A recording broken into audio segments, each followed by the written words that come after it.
Thank you. The final item of business is a members' business debate on motion 20055 in the name of Gil Patterson on the Cochno stone and the social value of Scotland's prehistoric rock art. This debate will be concluded without any questions being put. Can I ask those members who wish to speak in the debate to press the request to speak buttons now? And I call on Gil Patterson to open the debate. Mr Patterson, please. Yeah, thanks very much, Presiding Officer. And can I take just a little time to welcome so many folk in the gallery? Can I say thanks to Dr Kenny Brovey and Alison Douglas with their colleagues from Glasgow University, Pierre Deforce and Sandra Love from Now's Housing Association, Jonathan McCall, leader of Western Bartonshire Council, Achnacaig Nursery School, St Joseph's Primary School and Eden Barnett Primary School. They're all here today to listen to the debate, and I may say that everyone I've mentioned and will be mentioning have been involved in what's called the Cochno Stone project. I'm sorry to say that the pupils from Clydebank High School, the Archaeology Club, have been unable to attend, but they've been heavily involved in this programme also. Presiding Officer, so what's the Cochno Stone and why do I know about it? Every year I have produced a calendar, and on it I explain and highlight something unusual or special within my own constituency, and Presiding Officer, it's no me, okay, it's something else. In the spring of 2016, I was shown by a Western Bartonshire Council official a huge stone with a cup and ring mark, which are ancient carvings going back to the Stone Age. I thought this would be a great idea for my next calendar, and I went back late summer that year to take a photograph, but I was unable to find and trace the big slab. The undergrowth by this time had been grown to 3 feet above my head, and I just couldn't find it. But not deterred, I went back home and Googled the location with my search containing Celtic rings or Celtic rings. I now know that they are not Celtic rings, but cup rings. To my astonishment, up came the details of the Cochno Stone. I certainly knew about cup and rings because I have witnessed them throughout Scotland, but I had never heard of the Cochno Stone. Subsequently, I quickly found out that the local people certainly were well aware of its existence. The Cochno Stone turns out not to be just any stone with cup and ring markings. This stone happens to be one of the finest examples of its kind of anywhere in Europe. That probably means the world in this case.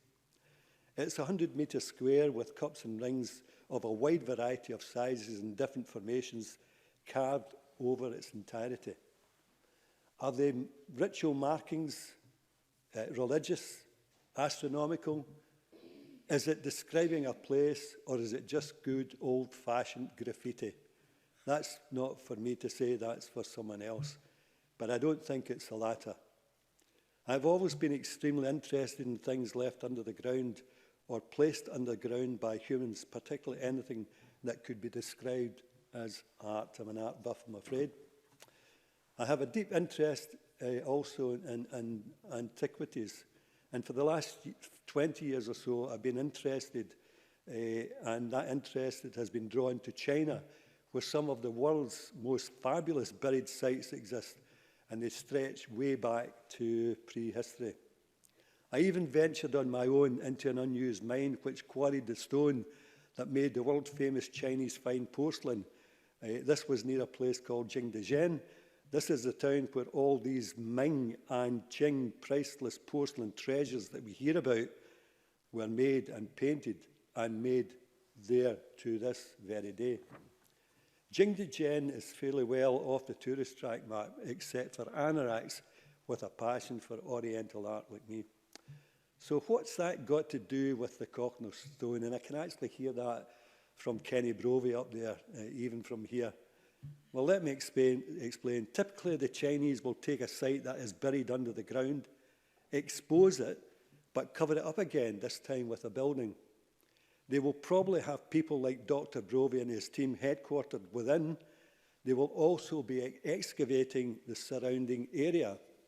but at the same time have everything set out in a way that the general public and the local community can view and experience what is available in their own backyard. The local people, of course, will be engaged in the excavation, that always happens, and also dealing with the commercial opportunity that comes with these places, which benefit the local economy. Some sites that I've seen are truly of a gigantic size, and the scope is phenomenal. The biggest one that I've experienced was in Xi'an, where the terracotta warriors are housed. And it's hard to describe the sheer size of the place unless you actually witness it. This place could get in there 50 times over and more. It's absolutely enormous. The Chinese also do the exact same thing with sites that are of the same size or smaller than the Cochno stone. So they have the magic mix of archaeology, science, academia, economic development, learning, and the pride all wrapped, all in the one venture. It's my firm belief since the Cochno stone, although presently covered for its own protection, could and should be uncovered with a purpose-built function place like the Chinese model. And you may think, presiding officer, that this is Patterson with pie in the sky. However, the process has already started. Dr. Brovey and his team have already uncovered the Cochno stone, thoroughly examined it, documented it in every way, including digitally recording it, then covering it over again. But this time in a much safer way that can make it easily recovered, and I mean recovered, brought back in a much better way than had happened in the past. Dr. Brovey, to his credit, has gone on to uncover a whole series of other carved huge outcrop slabs over a wide area in this site. The whole site, I would guess, is at least 10 square miles, and I would describe it as plastered with slabs with ancient carvings. In his endeavours, he has persisted with great humility and encouragement, and has brought the local people well and truly into this operation, visited schools, set up school projects, numerous local evening presentations meetings, too many to mention, to be quite honest. Dr. Brophy has struck up a particularly good working relationship and partnership with Now's Housing Association. They're the local housing association right in the middle of this site, who are very active in developing a site for public use. The Now's Housing Association have gone well above and beyond their support and assistance on this project. What a joy for me to see a professional team of archaeologists and semi-professional archaeologists in fair numbers being matched with as many local school children, all engaged in archaeology. Then for these children to take this interest voluntarily on to high school. I can't thank Dr. Brovey and his team, along with Now's Housing Association, the staff and volunteers enough, on what they are doing and the very way that they're doing it. Presiding officer, excuse the pun, we are just scratching the surface. We have something of real significance that needs explained, shown to the public, and in the best possible way exploited for the benefit of all, especially the local people in Fairfleet, where this site is. My hope is that this debate helps to realise the true potential of the Cochno stone and the wider site. The way to do this, in my view, is the Chinese way. Dig and scrape the dirt away, protect it, have pride in it, show it, then make a living from it with the new facility. Surely that's the best outcome. Thank you. Thank you very much, Mr. Patterson. Now, can I say to the guests of the gallery, it's lovely that you clapped, but we do not permit applause from the gallery, so That's it. No more applause, please. Only the applause from other members in the Parliament. I now call Rona Mackay to be followed by Maurice Corrie. Thank you, Presiding Officer. Firstly, can I thank my colleague Gil Patterson for bringing this fascinating debate to the Chamber. The Cochno Stone lies about 1 mile north of my home, and I have to admit I feel pretty ashamed that I wasn't aware of it until a few years ago. To have one of Europe's most important examples of rock carvings on your doorstep is really something. But isn't that all too often what happens? History can be right on our doorstep and we know nothing about it. So as we've heard from Gil Patterson, who's been working on raising awareness of this amazing piece of our heritage for several years, the work being done on the Cochno Stone is of enormous importance to Scotland's heritage and equally important on an archaeological global scale. Can I say at this point my apologies to any of the experts who I know are in the gallery today if any of my research facts are wrong, I'll happily stand to be corrected. So here goes. The Bronze Age Cochno Stone measures 42 feet by 26 feet and was documented in 1887 by the Reverend James Harvey. It features around 90 carved indentations and is considered to be one of the finest sets of Neolithic or Bronze Age cup and ring markings in Europe. The cup and ring marks on the stone, believed to date back to 3000 BC, are accompanied by an incised pre-Christian cross set within an oval and 2 pairs of carved footprints, each foot having 4 toes. The stone was reburied in 1965 to protect it against vandalism. In 2015, it was partially re-exposed for investigation during a 3-day dig by a team involving archaeologists from the University of Glasgow, with a more complete re-exposure following a year later. Following a larger excavation in 2016, archaeologists have used 3D imaging technologies, as Gil outlined, to make a detailed digital record of the site. More than 100 prehistoric carved symbols, more than previously had been recorded, have been identified on the stone following analysis of laser scans and photographs taken in 2016. There are many theories as to what they might mean, ranging from an ancient form of writing to markings with religious or spiritual significance, boundary markers, star maps, or simply decorative markers.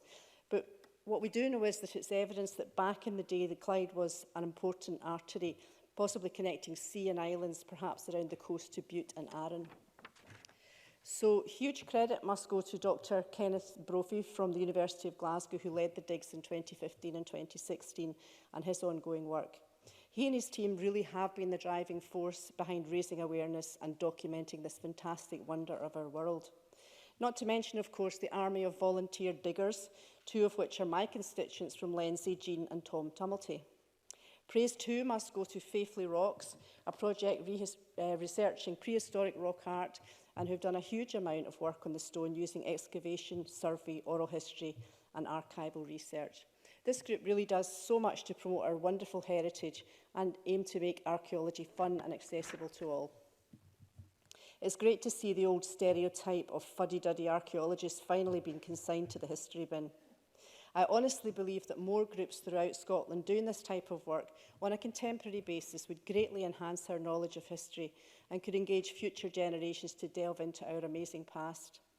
So in conclusion, Presiding Officer, can I again thank Gil Patterson for bringing this fascinating debate to the Chamber and thank the many people involved in reviving the wondrous Cochno Stone. Thank you. Thank you very much. Ms Mackay, I call Maurice Corrie to be followed by Claire Baker. Mr Corrie, please. Thank you, Deputy Presiding Officer. I also congratulate Gil Patterson on bringing this excellent and interesting subject to debate tonight. And also, it's wonderful to see so many people here, particularly young people from our schools and teachers and councillors here tonight in support of this debate. The efforts of Dr. Kenny Brophy and so many others to make Scotland's prehistoric rock art more well known is commendable. And indeed is an example of dedication to the preservation of Scotland's rich history, as well as a commitment to educate on the significance of our rock art in Scotland. Rock art is an overarching term which is defined as prehistoric man-made markings on natural stone. Petroglyphs or rock carvings are the most common type of rock art found throughout Scotland, and indeed most of our rock art dates back thousands of years to the Bronze and Neolithic ages.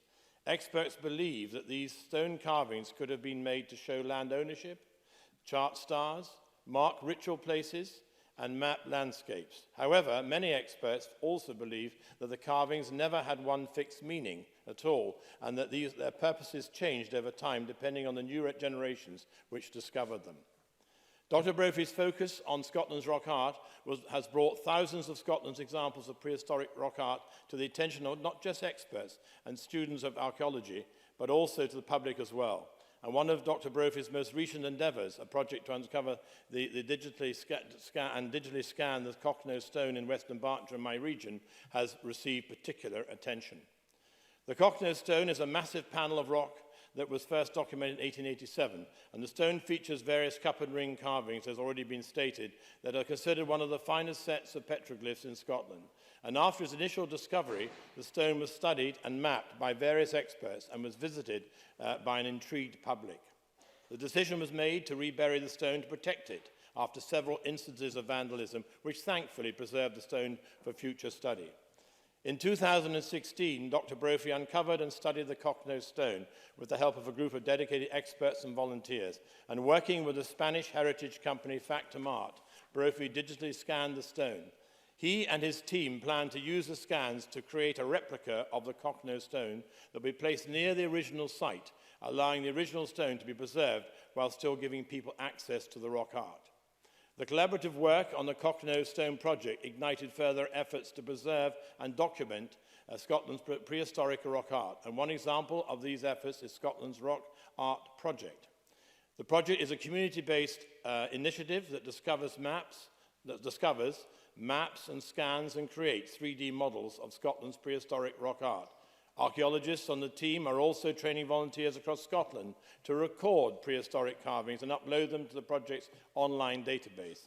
And the database allows the project team to analyze the rocks in a more precise manner, as well as increase public awareness of the carvings.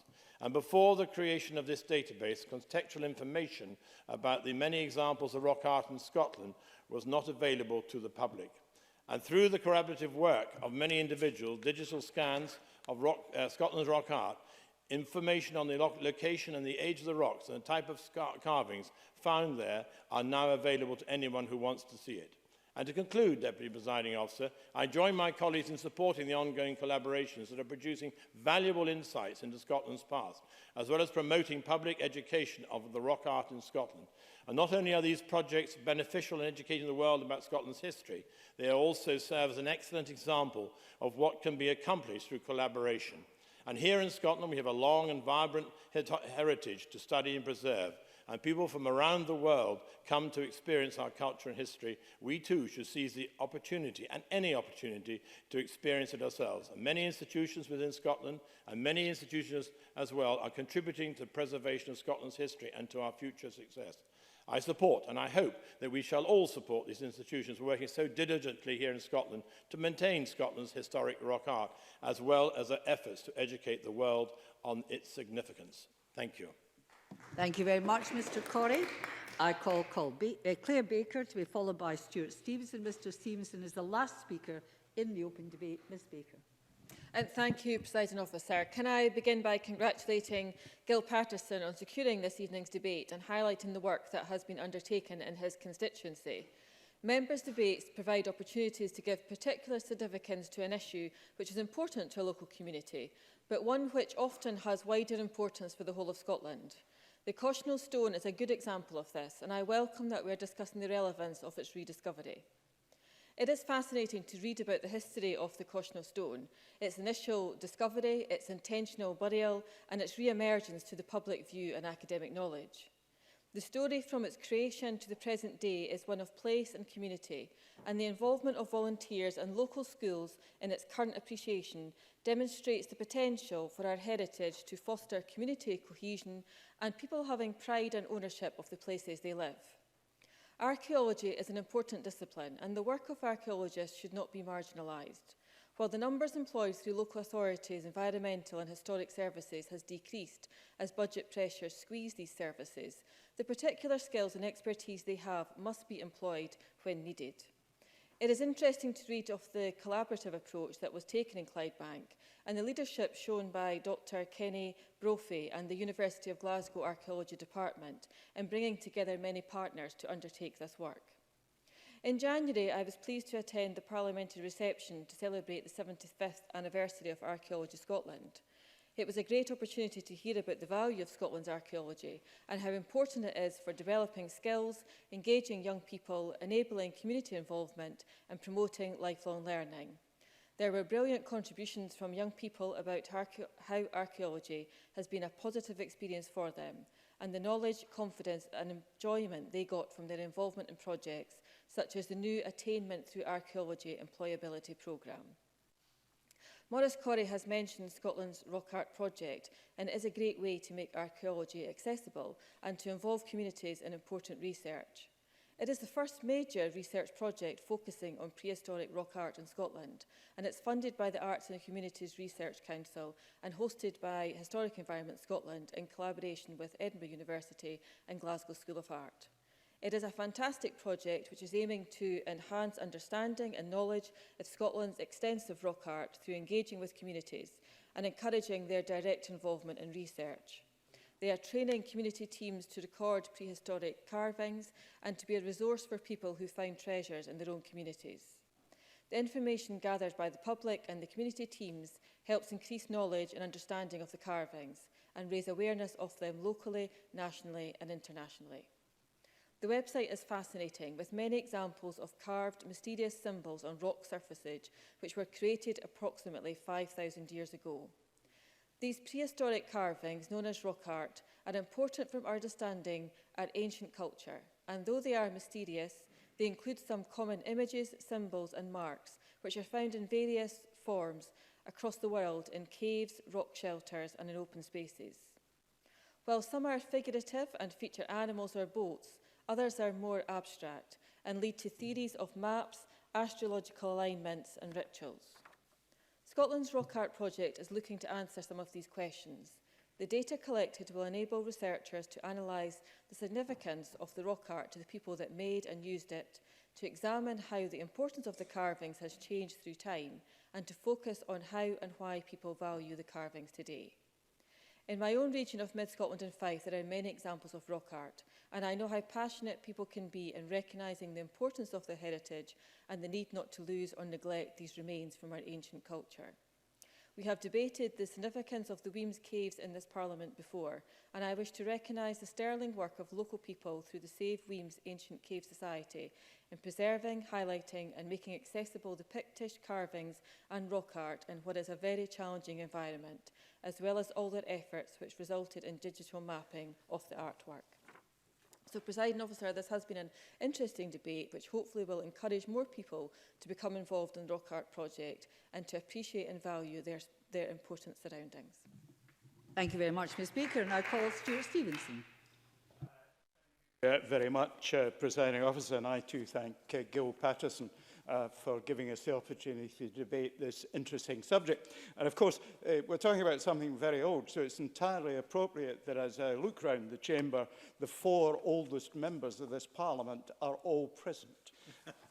I have to say I'm the 4th oldest of those 4, but we're all of an age where antiquity is something that's of particular interest to us. Now, the Cochno stone is of uncertain age. Some of my research says it's 5,000 years since it was produced.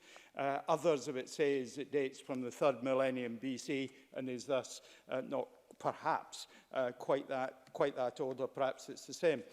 Gil Patterson, of course, he's ahead of me. He's converted to the metric system. He said it's 100 metres square. My note said it's 42 feet by 26. Mathematician, I had to do the arithmetic. He's absolutely spot on. 42 feet by 26 is 100 metres square. So I'm glad Gil got that right. But something as old as this is always fascinating. Anything that throws back into a previous age and has mystery around it is something that all of us at all ages, I think, can realistically get engaged in. One of the first things I sort of wondered was, well, where does this name come from?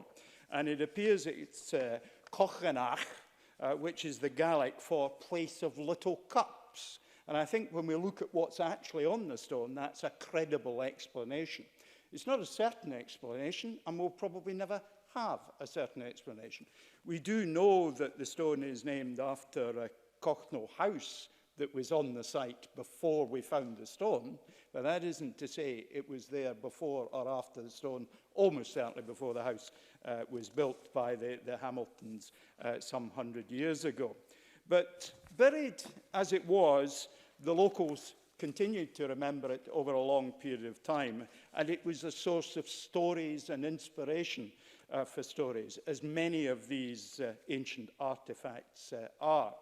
The fact that it's been dug up, reburied, and dug up again, I think is an interesting comparison that my colleague, with his passion for all things from the East, threw light on in talking about China. But to come up to date, we've got Glasgow University, Factamarty, and the local community are now involved in engaging with this stone, protecting this stone, removing the ground around it so that we can actually see it, cleaning the area it was in. I think it tells you everything you need to know about the neglect there previously was of the stone from what Gil Patterson said when he went back and he couldn't find it because there had been growth there. Great that we've used modern technology to a 50 megapixel camera, which is really good to create 3D images. But I think one of the things we've got to remember, in our modern arrogance, the electronic world is a quite ephemeral world. The images that are electronic might vanish quite quickly and be inaccessible to us. But the stone will outlive, probably, any of the technology that is being used, excellent as it is, as a way of reaching out across the world and telling the story of this archaeological endeavour, creating a database that allows people across the world to study the carvings from the Cochno stone, see echoes in other areas. It's interesting because I sort of initially thought Cochno was cochlea, you know, the Greek word for snail, because I hadn't looked properly at it. But then I realized it really wasn't snails. It was much more like cups. It's an interesting short debate. Tremendous to see so many of those who've been involved in the public gallery. I'm sure that just as I, in primary school, got given a little ammonite, which is billions of years, a fossil, which inspired me in certain things, that this project will inspire many in the area where this stone is. Dr. Kenny Brophy and his team, the school children who've been involved, and the community. This is an important part of their history, but it's also going to be an important part of their future. Thank you very much, Mr Stevenson. And I now call on Fiona Hislop, close to the Scottish Government Cabinet Secretary, please. Thank you very much, Presiding Officer. And I too congratulate Gil Patterson on bringing forward this motion and securing the debate today. I will refrain from referring to mysterious antiquities in responding to the fourth oldest member of the Parliament, Stuart Stevenson, who's not listening, so just as well. I would like to add my congratulations to Dr. Kenny Brophy and his team at the University of Glasgow's Archaeology Department for their remarkable work in discovering and sharing Scotland's archaeological story and demonstrating its social value by connecting it to our contemporary lives. For those not previously aware of the Cochno stone in Western Bartonshire, of which I am one, I think having this debate has brought alive a part of Scotland's history that we should understand and appreciate. And it will be fascinating for many members to hear about what is one of the most extensive Neolithic rock art sites in Europe and its unique history.